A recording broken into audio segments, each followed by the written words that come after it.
No, to danes je zaključno predavanje in glede na to, da pač smo delali velike skoke, bomo danes spet naredili velik skok.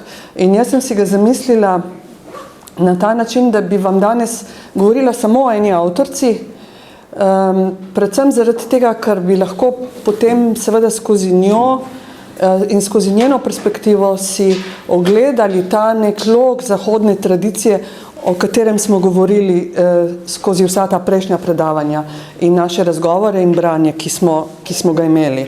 In sicer bom govorila danes o Hannah Arendt in njenem pogledu na zgodovino politične filozofije oziroma njenem pogledu na to, kar ona imenuje tradicija politične misli. Poskusila bom v tem predavanju na kratko, kar je seveda nemogoče, in v nekem trenutku se bom pač morala ustaviti, pokazati, v čem je njena misel v 20. stoletju tako ključna za premislek o tem, kaj predstavlja politična teorija, politična misel, politična filozofija in sam pojem politike. Gre namreč za avtorico, ki ne samo, da je napisala eno od ključnih del o fenomenu 20. stoletja in sicer o totalitarizmu v 20. stoletju, ampak tudi za avtorico, ki se je na osnovi prepraševanja tega fenomena začela spraševati o tem, kaj politika sploh je. Na nek način retroaktivno. Seveda smo mi bili že soočeni kar z marsikaterim avtorjem, o katerem smo govorili, ki se je spraševal potem, kaj je politika, kaj je dobra država in tako naprej. In sicer zelo pogosto je šlo pri tem za nek osebni spopad, ne zgolj za filozofski spopad v tem nekem splošnem smislu mišljenja tega, kar je, ampak za nek osebni spopad z nekimi konkretnimi okoliščinami, v katerih se je nek avtor ali pa avtorica znašla. Govorili smo tudi o eni avtorici ali pa o dveh avtoricah, recimo, tako kot recimo Aurelij Avguštin, ki razmišlja o propadu rimskega cesarstva in na nek način tudi o neki svoji osebni zgodbi, ki je šla od tega, da je živel neko razvratno življenje, do tega, da je sam postal seveda duhovnik in da se je, skratka, da je sam postal tudi škof in da je sam na nek način se spreobrnil v krščansko vero in je potem iz te pozicije razmišljal o tem, kakšna je to stranska in kakšna je božja država. Tako kot recimo Rousseau, ki tudi razmišlja skozi svoje, da on da recimo celo neko neposredno isti naslov tega svojega spisa, izpovedi, Confessiones, tako kot pri Avguštinu. In tukaj na nek način razvija to neko svojo misel o tem pač, kakšna je razlika med naravnim in družbenim človekom, kaj je tisto, kar je naravna svoboda in kaj je tisto, kar bi moralo se v družbi zgoditi oziroma kaj je tisto, kar kot družbeno človeka potem na eni strani omogoča v nekem razvoju, na drugi strani pa seveda tudi omejuje njegovo neko naravno svobodo. Tako denimo je Hegel bil soočen, ali pa Kant, oba, z francosko revolucijo in sta se v tisti točki začela spraševati po tem, kaj zdaj to pomeni. Nenadoma se je zgodilo, da so ljudje proglašeni za svobodne in enake. Kakšen pomen ima to za nas? Tako kot se je Karl Marx začel spraševati o tem, kaj je tisto, kar se je zgodilo v tistem trenutku, ko je on živel seveda z takratnim svetom, zakaj je v tistem trenutku se začelo dogajati izkoriščanje, kakršno se je dogajalo. Kaj je tisti subjekt, ki lahko na nek način prepozna ta nek razvoj proizvajalnih sil, do koder bi naj prišel in ga kot subjekt bi lahko rekli tudi hkrati izkoristi na nek način v smislu družbenega prevrata, v smislu uvedbe družbene spremembe.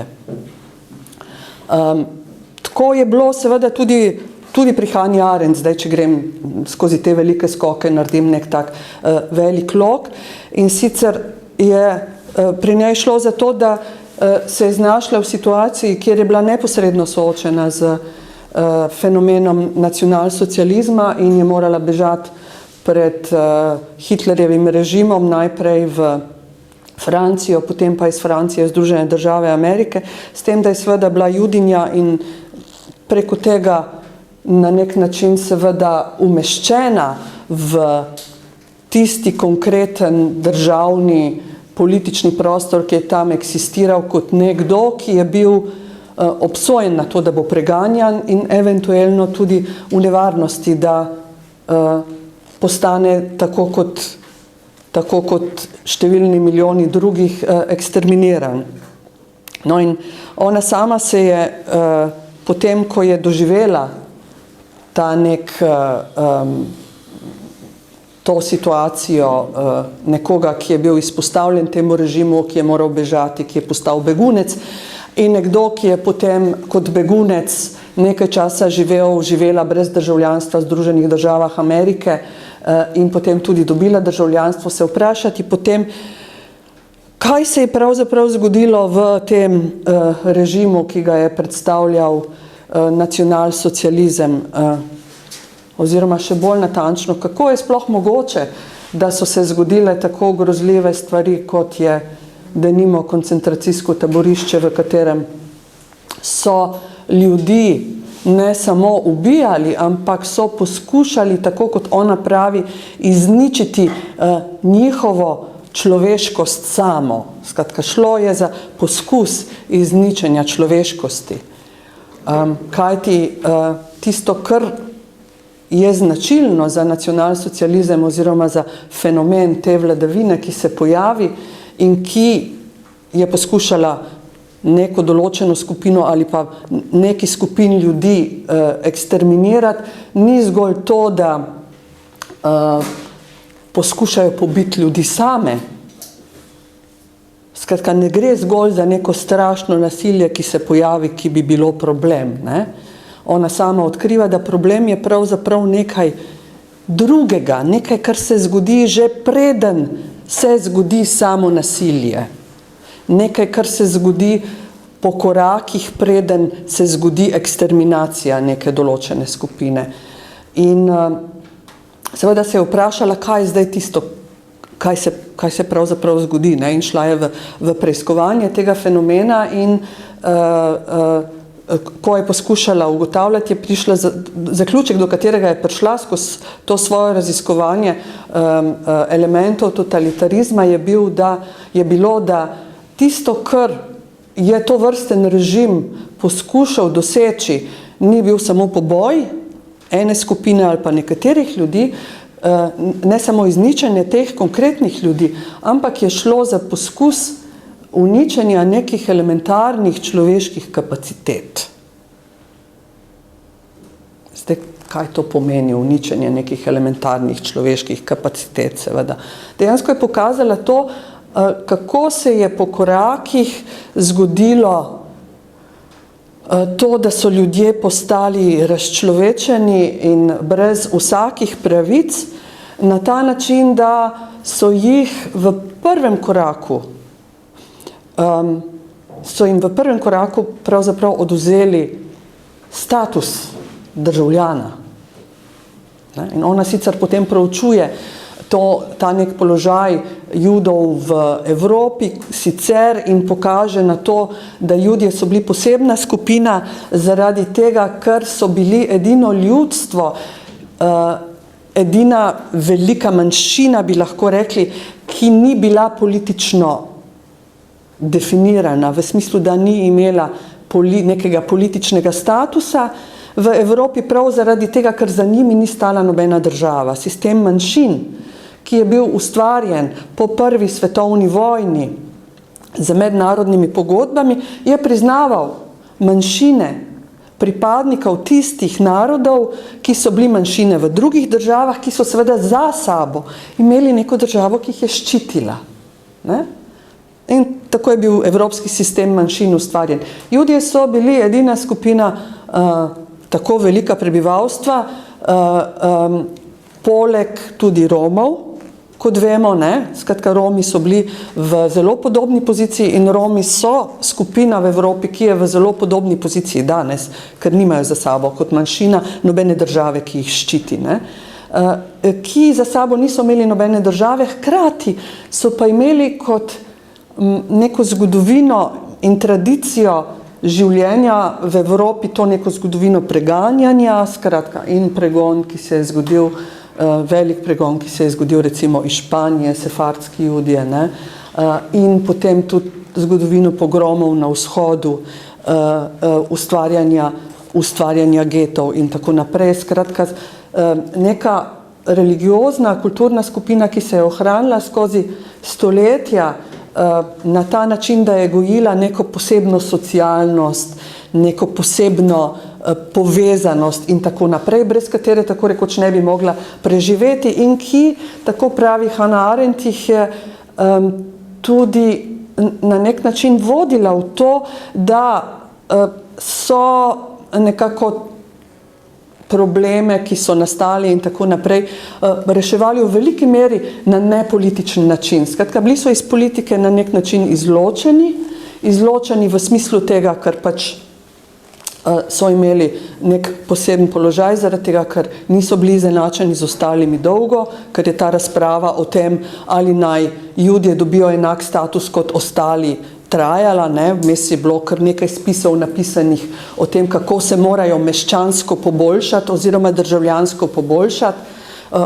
Kar nekaj spisov je bilo o tem, da v bistvu pravzaprav morajo se najprej asimilirati in šele takrat, ko bodo postali takšni, kot smo mi, bodo lahko dobili tiste pravice, ki pritičajo drugim državljanom. Ne? Pazite, odzvanja v ozadju tudi današnje razprave odzvanjajo o tem, o asimilacijske politike, ne? Vprašanje integracije in tako naprej. In ta razprava, skratka, ta položaj neenakosti, ki je bila dejansko neka politična neenakost, hkrati jih je ohranjal v položaju neke posebne socialne skupine, ki se je morala emancipirati na neke socialne načine, na neke nepolitične načine. Zadnjič sem vam skušala nakazati to, kako socialni načini emancipacije potekajo oziroma kako moč na socialni način funkcionira v skupinah, ne, kako, skratka, ta nepolitična moč, ne, ki je pravzaprav pogosto netransparentna, skratka, ki zahteva neke posebne povezave in tako naprej. Ne. In na tej osnovi je seveda zlahka bilo narediti konstrukt o judovski zaroti in napisati protokole cionskih modrecev, ki so postali potem seveda blueprint, ne, za celo zgodbo, tako kot se je vrtela. Jaz upam, da poznate spis, da ste slišali za protokole cionskih modrecev, spis, ki je nastal nekje v daljni Rusiji in ki je dejansko napisan kot teorija zarote, ne? Teorija zarote, v kateri judovsko ljudstvo in njegovi protagonisti so tisti, ki se jim prisoja, da izvajajo na nek način v Evropi neko podtalno vladavino in skratka, ki vodi k temu, da bo prišlo do nekega uničenja. Ne? Tu je nek fenomen se pojavil, ko se je konstruiralo tega drugega kot sovražnika in kjer je prihajalo do te neke, Vamit Volkan je to poimenoval tehnika zrcalnih obtožb, kjer se od tega drugega, ki se ga skuša pokazati, očrniti, ki se ga skuša narediti za tistega, ki je kriv za to, kar se dogaja, v tega drugega se na nek način projicira ta neka podoba potencialnega zločinca, vse te možne stvari, ki jih bo storil, ki jih bo prizadel nam in tako naprej. Skratka, konstruira se tega izmuzljivega sovražnika, ki je s tem seveda tudi dehumaniziran in vnaprej se zdi, kot da je napad na njega upravičen, skratka kot nek preemptive strike bi lahko rekli. Ne?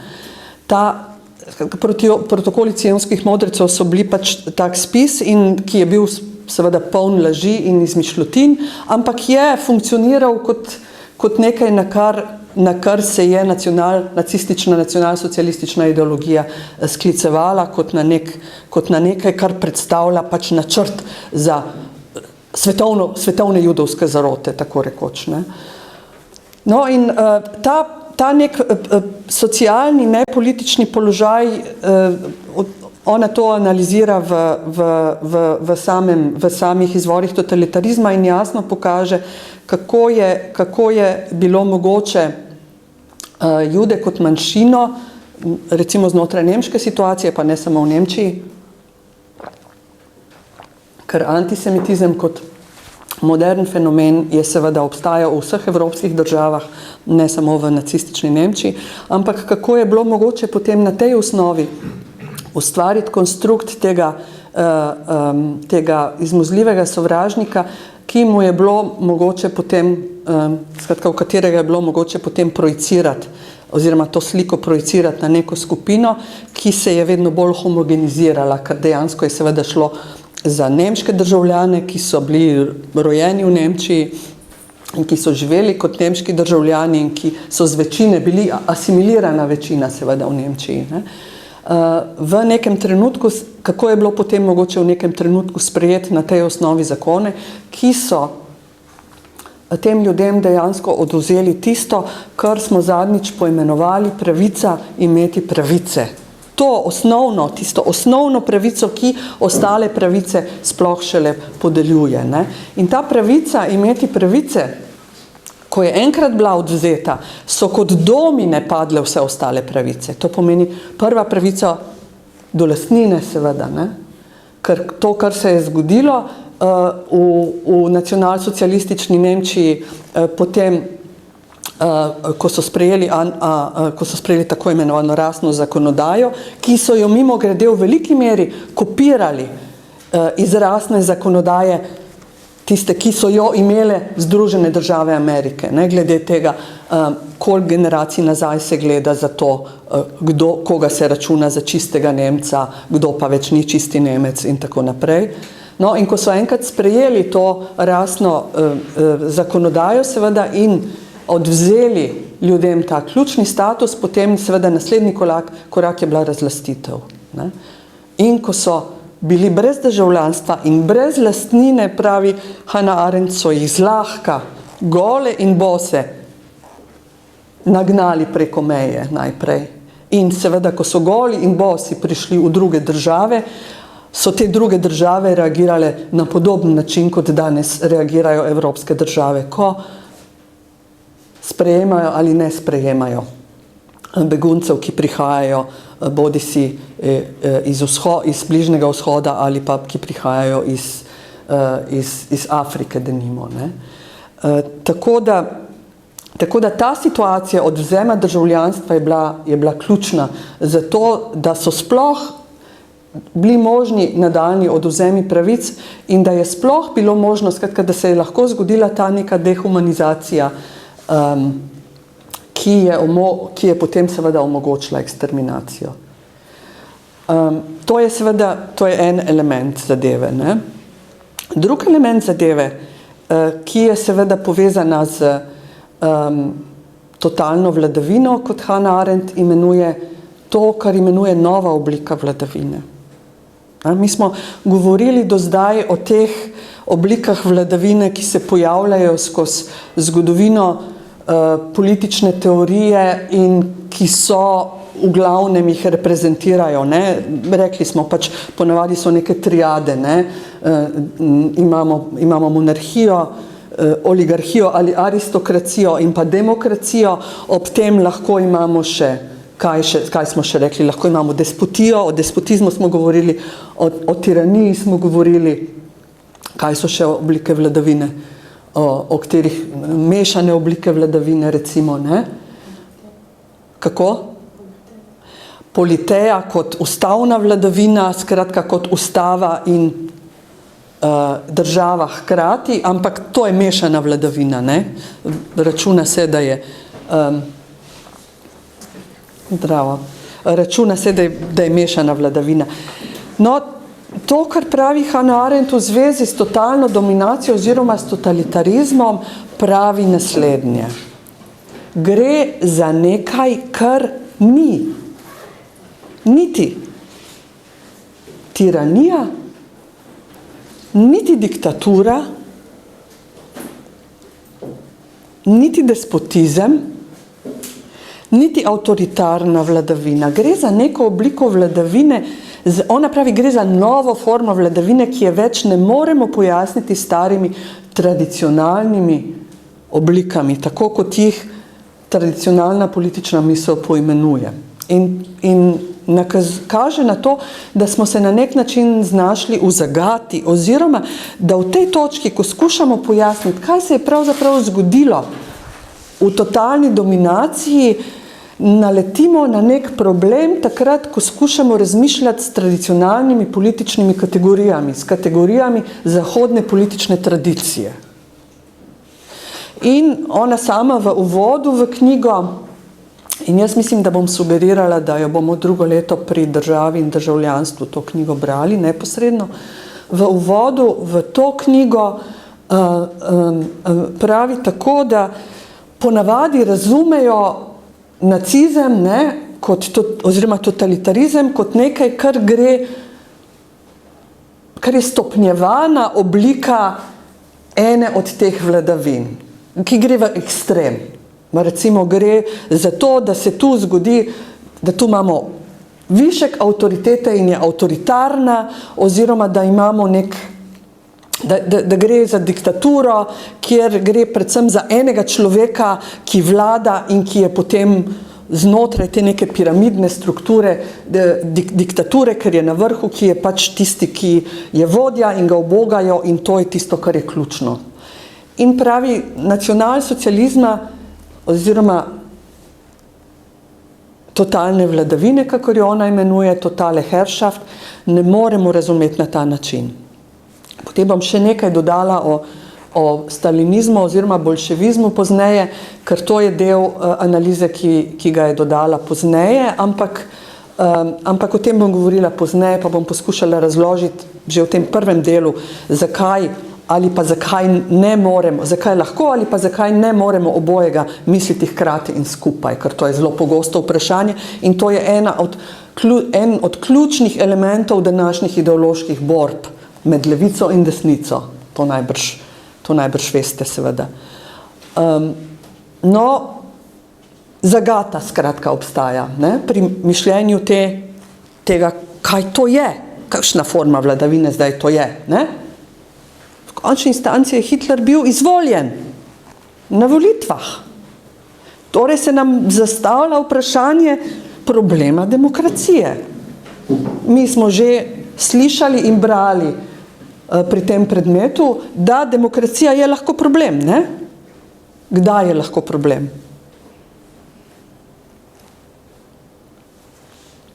Ko predstavlja kaj? Kot demokracija, ko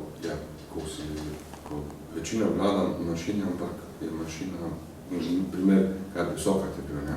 Tiranija večine, Ja, to pomeni, ko se večina nad manjšino znaša preko svoje volje, to, kar mogoče imenuje kot legitimno, seveda, ko manjšina si vzame to predpravico, da odloča o pravicah manjšine, da jih bo z dobro voljo dala ali pa ne. To je tiranija večine lahko.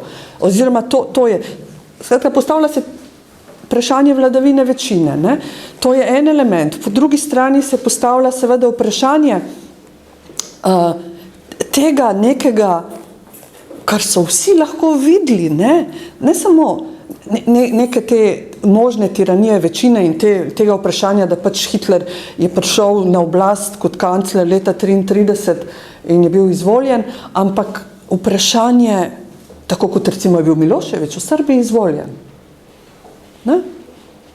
Vprašanje tega nekega navdušenja ljudstva nad vodjo, ta neka povezava med vodjo in množico, kako funkcionira ta povezava med vodjo in množico, kaj se pravzaprav zgodi, ali se tu je zdaj zgodilo to, da je prišlo do neke nove ideologije, ki je bila sposobna indoktrinirati ljudi, posameznike tako zelo, da so oni navdušeno sprejeli in šli navdušeno podpreti tiste, ki so potem 7 in več milijonov ljudi pobili v koncentracijskih taboriščih ali pa kako drugače še. Ne govorimo zdaj o tistih, ki so padli še na bojiščih. Ne? Kaj se je zdaj tukaj zgodilo? Kakšna je ta povezava? Za kakšen režim gre tukaj? Ne? Kakšna oblika vladavine je to zdaj? Ne? Jasno je, da na eni strani obstaja to kot neka oblika diktature, ampak hkrati ima očitno enormno podporo ljudstva od spodaj. Ne? Zelo malo je bilo primerov državljanske neposlušnosti v nacistični vladavini. Bili so, poznamo jih, ampak ni jih bilo pa prav dosti. Ne? Recimo atentat na Hitlerja, recimo tisti, ki so poskušali na kakšen drugačen način se upirati, tisti, ki so skrivali, tiste, ki so bili preganjani, recimo to vrstne oblike upora. Tako postavi se vprašanje, kakšna forma vladavine je zdaj to? Ne vlada, ni izgledalo, kot da je šlo za tipično, kot da je šlo za neposredno nasilje, ki je vladalo. Je neka vrsta teror. Ampak kakšne vrste teror in zakaj se to vrsten teror pojavi? Zakaj so ljudje, z drugimi besedami, bili pripravljeni podpreti diktatorja in neko kliko vladajočo, ki je dejansko njihove sodržavljane pošiljala v koncentracijska taborišča? Kako je to mogoče, da se je kaj takega zgodilo? Ne? To je en element, drug element je pa seveda to, kako je mogoče to, da so se tam dogajale stvari, ki so pravzaprav nezamisljive. Ne? Zgodbe, ki smo jih slišali, so pač pripovedovale o tem, in to je zdaj tisti ključni element, da gre za institucijo, v kateri izgine razlika med storilcem in žrtvijo. Zdaj me gledate, tako da vem, da je vprašanje, o čem pa nam govoriš. A to ne drži po vaše?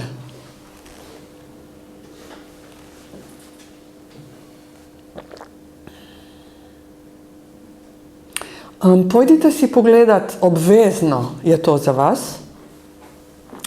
madžarski film Saulov sin. Mislim celo, da je ta teden ali drug teden dan spomina na holokaust, je kater dan. A je to že bilo? Ne, 27. Točno 27. je, no, v Cankarjevem, ali ne, v Kino dvoru v Ljubljani bodo ga vrteli, pa mislim, da ta dan bo tudi neka debata, bo evropska debata, ki se bo prenašala iz Evropskega parlamenta. Ja. Še en film je zelo dober na to temo, Amen od Polskega bratstva. O duhovniku, ki spozna, kaj se dogaja in ne prodre z resnico niti svojimi. Saulevega sina priporočam zato, ker gre za Sonderkommando zgodbo. Veste, kaj je bil Sonderkommando v koncentracijskem taborišču? Sonderkommando so, no, skratka, hierarhija v koncentracijskem taborišču in sploh ta izum tovrstnega taborišča, ne, je moderni izum. In hierarhija funkcionira na ta način, da tisti, ki ga v resnici opravljajo, v njem tako rekoč skoraj da nimajo opravka, da je ta hierarhija vzpostavljena navzdol med tistimi, ki so jetniki sami. Problem seveda je v tem, da ljudje, ki so bili zaprti v koncentracijska taborišča, niso storili ničesar. Njih niso zaprli, ker bi storili kakšno kriminalno dejanje, vsaj večina od njih ne. Ampak preprosto zato, ker so izgubili pravico imeti pravice. Takrat, ko so to izgubili, so bili degradirani na to, lahko bi rekli, zadnjo stopnjo. Bila jim je odvzeta tudi pravica do življenja v končni instanci. Ne? Ampak tisti problem, seveda, skratka, ta hierarhija je funkcionirala na dejansko inverzen način, kot pa funkcionira v neki normalni državi, ali pa bi naj funkcionirala v neki normalni državi. Zdaj, kaj to pomeni? Ne? To pomeni, da tisti, ki so bili kriminalci, so bili na vrhu te strukture, so bili tisti, ki so zapovedovali. Ne? Kapo sistem je bil vzpostavljen, ne? Med jetniki samimi. In seveda, ker je znotraj taborišča samega funkcioniralo absolutno pomankanje, je tam šlo za boj za golo življenje. Kaj se je zgodilo? Ljudje so bili zreducirani, ne samo na golo življenje, ampak na to, da se za to golo življenje borijo. Golo življenje v smislu čistega golega preživetja. Zdaj pa poglejte, kaj to v skladu s tradicijo, o kateri smo govorili recimo v antiki pomeni, ne? Kjer dejansko golo življenje predstavlja skratka to, kar je zgolj življenje, ne? Tisto, ki ga pač predstavlja nekaj, kar je pravzaprav šele podlaga kakršnega koli dobrega življenja. Ne? In funkcionira kot nekaj, kar mora biti zagotovljeno, zato da bi sploh lahko se pogovarjali o tem, da mogoče sodelujemo v politiki, umetnosti in tako naprej. In tako naprej. Skratka, to je neka podlaga, osnova, ki nam zagotavlja, da živimo dejansko kot človeška bitja z nekimi svojimi človeškimi zgodbami, z nekimi svojimi aspiracijami, interesi, kot neskončno različni. Vsak od nas je rojen kot posebno človeško bitje, ki je neskončno različno od vsakogar drugega. To, kar se zgodi v koncentracijskem taborišču, je absolutna redukcija na eno in isto. Nobenih razlik več ni. Vsi so zgolj gola, človeška ista bitja, katerih življenje je absolutno zamenljivo. Ne šteje. Eden več ne šteje. Šteje zgolj ta amorfna celota, v kateri se vsi borijo za eno in isto. Pazite. Ta absolutna redukcija na istost, brez razlikovano, je popolno uničenje pluralnosti. Hannah Arendt denimo pravi, da je pluralnost en od ključnih pogojev politike. Brez pluralnosti politike ni. Kljub temu, da moramo biti in se medsebojno priznati kot svobodni in enaki, ne, tako kot pri Hegelu, kjer je to predpogoj tega, da sploh imamo pravice, kljub temu smo mi, oziroma ravno zato, ker smo neskončno različna bitja, potrebujemo to, da se pripoznamo kot svobodni in enaki in na tej osnovi nadaljujemo naše politično življenje in naše skupne dogovore. Tukaj se pa zgodi to, da je to nemogoče, ker je ta redukcija na absolutno istost golega življenja in ničesar drugega. Nobene individualnosti ni tukaj. Zdaj, lahko si boste to predočili, če si predstavljate, in to je mogoče predočiti z naravnimi metaforami. Ne? Današnji begunski val, naravna metafora, velika množica ljudi, v kateri ne vidimo pravzaprav sploh posameznika, zgolj to neko grozljivo, grozečo, veliko množico, ki kot ena amorfna masa izgleda, kjer vsi nekam grejo. Ne? Redko kdaj vidimo nekega posameznika, da nam ga pokažejo. To je ta redukcija na golo življenje na nek način. Ne? Ljudje, ki prihajajo danes iz Sirije, iz Iraka, tako naprej, in ki bežijo pred vojno, so zreducirani na to golo življenje in boj za to golo življenje. In tudi tretirani so tako. Njih se da najprej v neka posebna taborišča. Ne? To je nasledek, seveda, to vrstne obravnave. Skratka, to je tisto, kar je ključno. V tisti situaciji se zgodi redukcija na golo življenje, zgodi se uničenje pluralnosti in s tem seveda se uniči tudi te človeške kapacitete, ki jih imamo za delo, za ustvarjanje in za delovanje oziroma za politiko. Uničene so popolnoma. Zaradi tega, ker znotraj tega boja za golo življenje seveda že prej pride do inverzije zakona. Inverzija zakona je že to, da so ljudje, ki so drugačni, ki predstavljajo, ki jih lahko damo v to podobo izmuzljivega sovražnika, da oni predstavljajo, da so ti ljudje skratka nekaj, kar je mogoče izločiti iz političnega reda, ker to je namreč prvi korak, skratka, vzeti jim to pravico imeti pravice. Ne? Izbrisani v Sloveniji so bili tak primer. Zato, ker jim je bil odvzet status, ne državljanstvo, ampak ker jim je bil odvzet ta osnovni status prebivalca, ki lahko tukaj ima službo, lastnino in tako naprej, jim je bilo vzeto tudi vse ostalo. Ne? In v tem smislu je izbris bil dejanje, ki ga je mogoče misliti na podoben način, kot odvzetje državljanstva Judom v Nemčiji. Ne? Je podobno huda, ne kršitev, ampak podobno hud zločin. To ni zgolj kršitev pravic, ker da bi ti bile kršene pravice, moraš imeti to osnovno pravico, da imaš pravice. Ne? Če pa nimaš niti pravico imeti pravice, potem ti niti pravice niso kršene. Ne? To je ta paradoks. Recimo, šele ko nekdo, ki je v takem položaju, prekrši zakon, se ga prizna kot osebo, drugače sploh ne eksistira kot oseba. Ne? Torej, ta fenomen koncentracijskega oziroma uničevalskega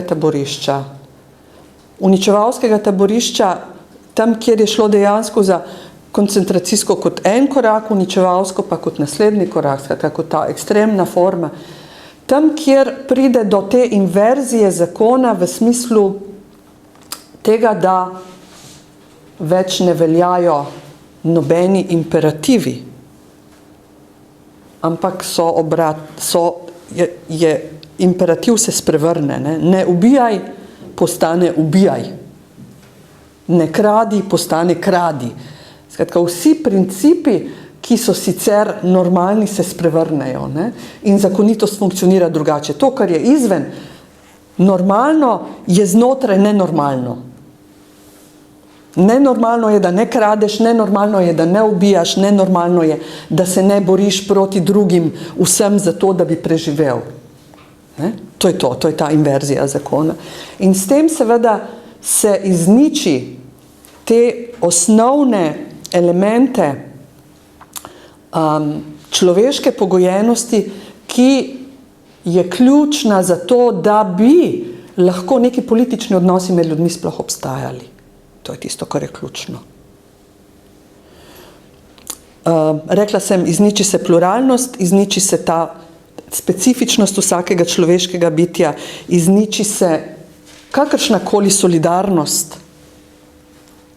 So obstajali seveda elementi solidarnosti in mi imamo izpričevanj, recimo, če beremo Prima Levija, ki je najboljši pričevalec, po mojem mnenju, o tem, kako je izgledalo življenje v koncentracijskem taborišču, in če hočete razumeti, kako je izgledalo, potem berite Prima Levija, ali je to še človek, recimo. In tam se pravzaprav pokaže, kako so vsi ti principi dejansko izničeni in kako vse človeške kapacitete, tako za delo kot za ustvarjanje in delovanje, pravzaprav izginejo. Zdaj pa seveda je vprašanje, ne, ta fenomen taborišča, kaj nam pravzaprav govori o politiki, o avtoriteti, o formi vladavine, o oblasti. Kaj nam pravzaprav govori? A nam kaj govori o tem, ta fenomen? Ne, če je to neka nek fenomen, ki recimo, da ga nismo prej poznali v taki obliki. Recimo, da je bilo najhujše, kar se je ljudem zgodilo, to, da so jih mučili in da so jih ubili. Po zgodbah iz koncentracijskega taborišča vemo, da ni najhujše to, kar se ti lahko zgodi in je najhujše, ni smrt, ali pa nasilje, da so stvari, ki so hujše od nasilja in smrti. Ne? To vprašanje se postavi. Zdaj, kakšno zvezo ima prepoznavanje tega fenomena, ki nastane znotraj neke posebne forme vladavine, ki jo poznamo zdaj kot totalitarizem oziroma kot nacionalsocializem v tem primeru. Kakšno zvezo zdaj ima to s politiko, z ostalimi formami vladavine? Ne? No in zdaj, to, kar Hannah Arendt naredi pravzaprav je, da pokaže, da ta fenomen, ki je ekstremen in ki nam kaže, ona pravi, na prelom v tradiciji. Soočeni smo z nečim, česar še prej ni bilo. Soočeni smo z nečim, česar ne moramo prepoznati s kategorijami dosedanjega življenja, ampak moramo s kategorijami, ki jih je politična misel uporabljala, z opisom vladavine in skuša popisati, za kakšno vladavino gre. Ne? In dejansko pokaže, da gre za vladavino, v kateri ki ima posebno formo in v kateri se zlijejo ne samo različne veje oblasti eno v drugo, ampak v kateri se zlije pravzaprav avtoriteta, zlijejo druga v drugo avtoriteta, oblast in pa nasilje na nek način, kjer izginejo dejansko v tej neki formi vladavine razlike same med njimi. Ne? In skratka, gre predvsem za to. To je ena točka. Druga točka, ki je pomembna, je pa to, da v tej formi vladavine izgine človeški potencial za svobodo. In s tem seveda tudi za politiko.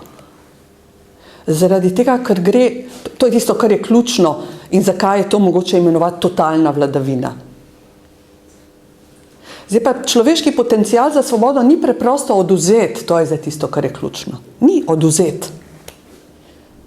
Ne gre za to, da je nekdo nemški narod prisilil v to. Neposredno, da so vsi bili izpostavljeni neki prisili in terorju in nekemu absolutnemu nadzoru, kjer oni ne bi upali ničesar reči proti tej vladavini. Že v neki točki je teror postal tak, da se več ni smelo ničesar reči. Ampak predtem je obstajal nek razvoj, preden se je to zgodilo, v katerem vemo, da so nekateri ljudje z veseljem participirali, da so nekateri ljudje režim z veseljem podpirali, da so nekateri z navdušenjem ploskali in da so nekateri pravzaprav mislili, da je Hitler dejansko tisti rešitelj, ki bo prinesel neko rešitev krize v Weimarski republiki. Ne? In da je zato tudi prišel na oblast, ker se je predstavljal kot rešitelj in ker v tisti krizi so ljudje res verjeli, da bo rešitelj in so bili seveda navdušeni nad tem. Ne? Tisto, kar je seveda ključno pri vzpostavitvi relacije,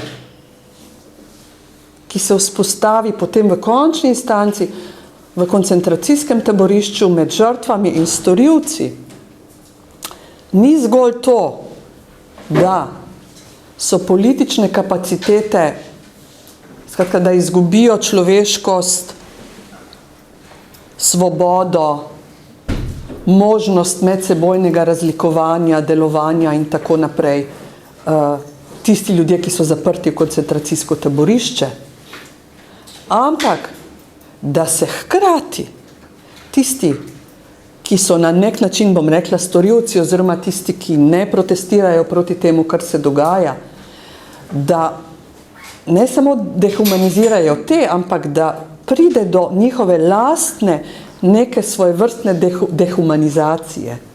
Na kakšen način? Na ta način, da se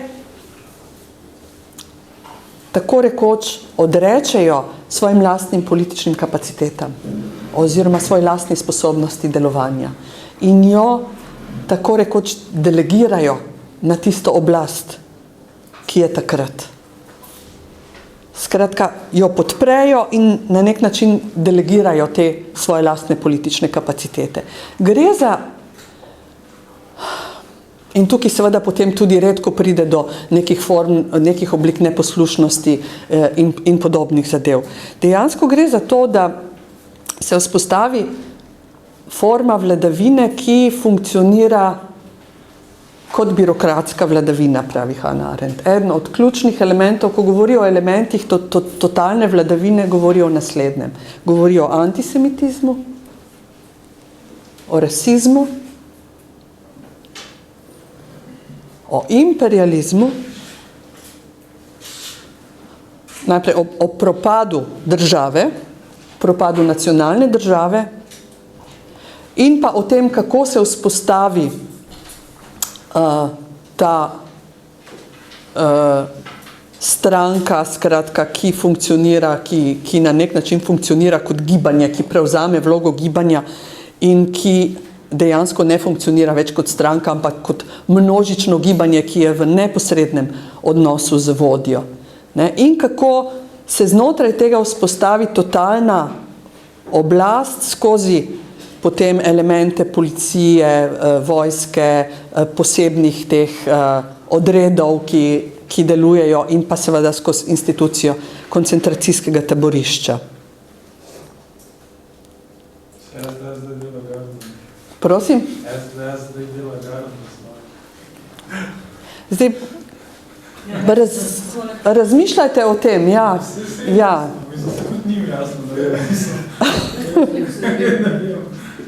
No, in ta, No, in to vprašanje tega, kakšna je zdaj, kako zdaj funkcionirajo ti odnosi znotraj te forme vladavine, ne? In ko ona gre analizirati način, kako totalna vladavina funkcionira, pokaže, da pobere neke elemente teh modernih vladavin, birokratskih, in jih seveda kombinira z nekaterimi drugimi, ampak ključno je to, da se kot birokratska vladavina vzpostavi na način, da izključi, lahko bi rekli tako rekoč, izključi možnost političnega delovanja v smislu povezovanja ljudi, ustvarjanja, skratka, nečesa, nekih kot povezovanja ljudi kot enakih med seboj, ki bi ustvarjali nek nov politični prostor in tako naprej, da je ta kapaciteta izključena in sicer na ta način, da se politiko na osnovi te tradicije razume predvsem kot vladanje in podrejanje, kot ukazovanje in poslušnost. Da se politiko hkrati tudi razume kot nekaj, kar je izrazito povezano z nasiljem in kar je na nek način izenačeno, kjer so avtoriteta, nasilje in oblast izenačeni, ne? In to pojmovanje oblasti, ta nova forma birokratske oblasti, ki se vzpostavi v moderni državi, to državo tako rekoč, lahko bi rekli, v nekem elementu hkrati zanika. Zakaj jo zanika? Ne? Ko se vzpostavi kot ta forma vladavine, kjer je oblast razumljena kot nekaj, kar nastaja iz samega nasilja in represivnih aparatov, kjer je to izenačeno, ne? Kjer je državna oblast izenačena z tem, da funkcionira vojska, policija, skratka, da funkcionira sama tehnologija oblasti, se zgodi to, da se politiko začenja razumeti na način praktično sprejemanja in izvajanja dekretov. Birokracija funkcionira na ta način. Ta moderna birokracija, ki razume oblast kot nekaj, kar je mogoče kopičiti, širiti, kar je mogoče uporabiti in tako naprej. Ta moderna birokracija v bistvu razume oblast kot nekaj, kar je imperialistično. In ta oblast tudi ima imperialistično zasnovo. Zdaj Hannah Arendt vzame kot ključnega avtorja, ki razume oblast na ta način, seveda koga drugega kot Thomasa Hobbesa, ne? Ja, kot Thomasa Hobbesa, pri katerem seveda imamo to razumevanje oblasti kot rezultata odtujitve mojih lastnih suverenih moči temu suverenu, ki bo pravzaprav mi nudil varnost za mojo poslušnost. Ne? In tukaj seveda je mogoče oblast, bi lahko rekli, tako rekoč kopičiti potem. Ne?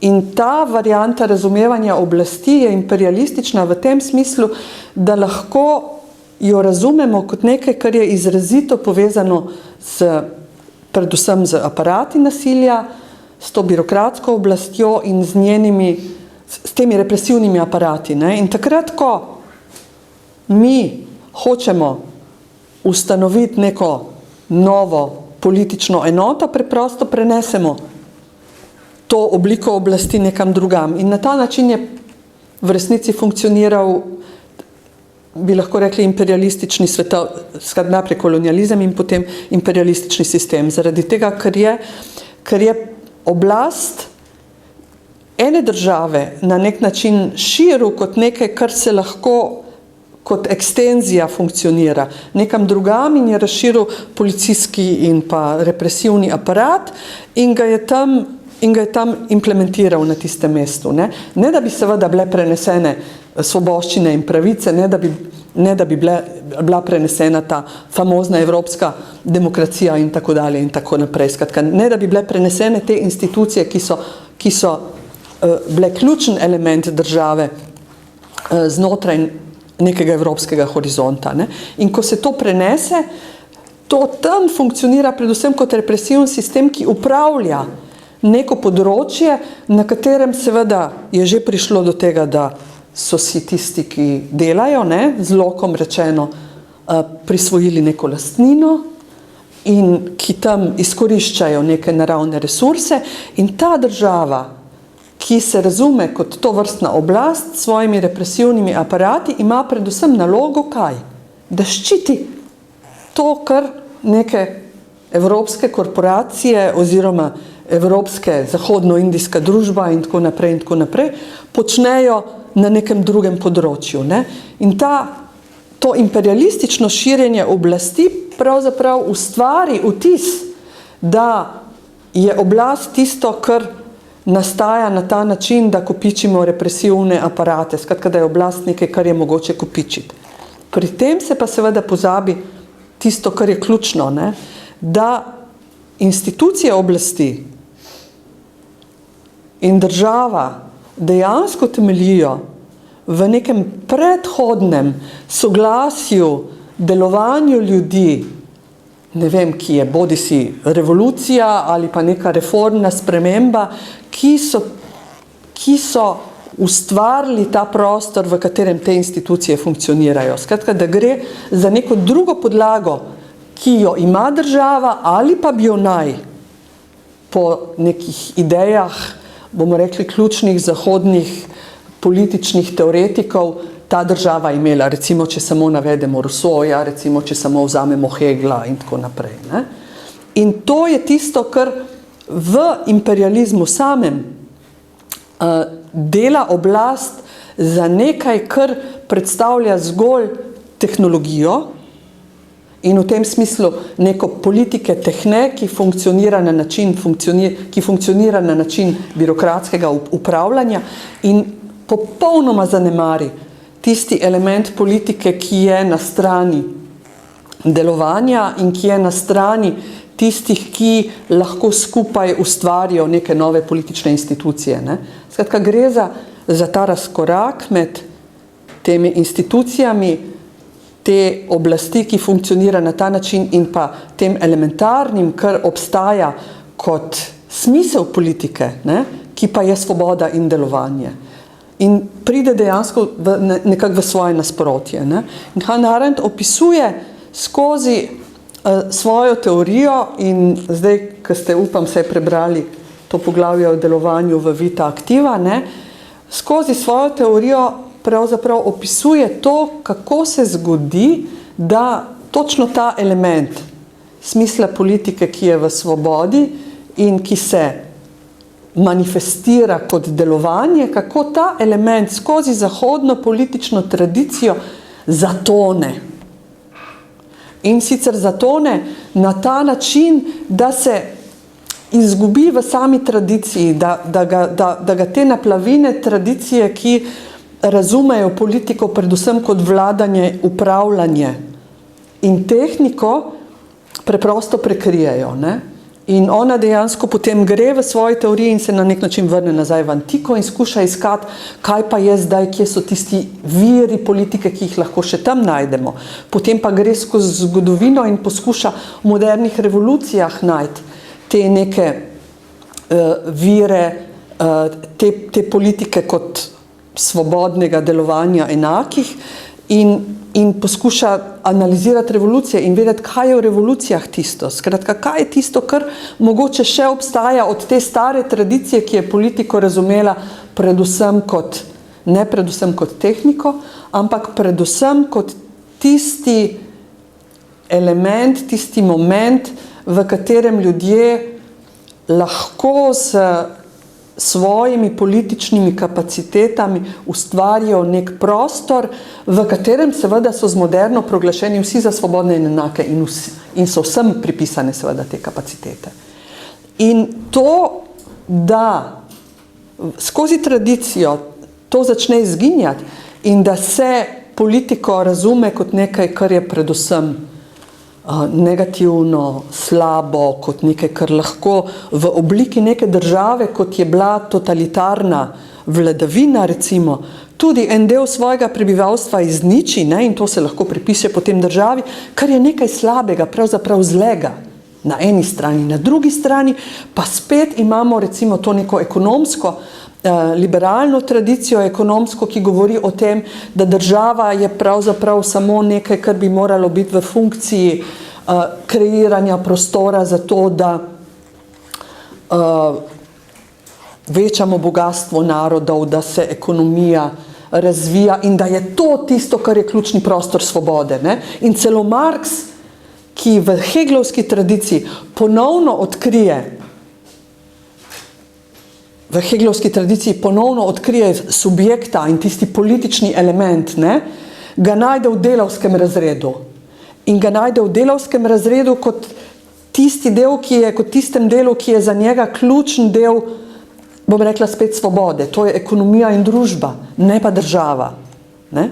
Skratka, ne področje političnega. Ne? In Marx gre seveda v tej smeri, da je državo in politiko na nek način treba v končni instanci ukiniti, kjer bo prihodna družba svobodnih proizvajalcev, ki se bodo sami upravljali. Skratka, šlo bo za samo upravljanje. Ne? Pazite, beseda sama vsebuje v sebi to označitev politike oziroma konca in ukinitve politike kot samo upravljanja. Politika je razumljena zgolj kot upravljanje, kot tisto, kar bo upravljano.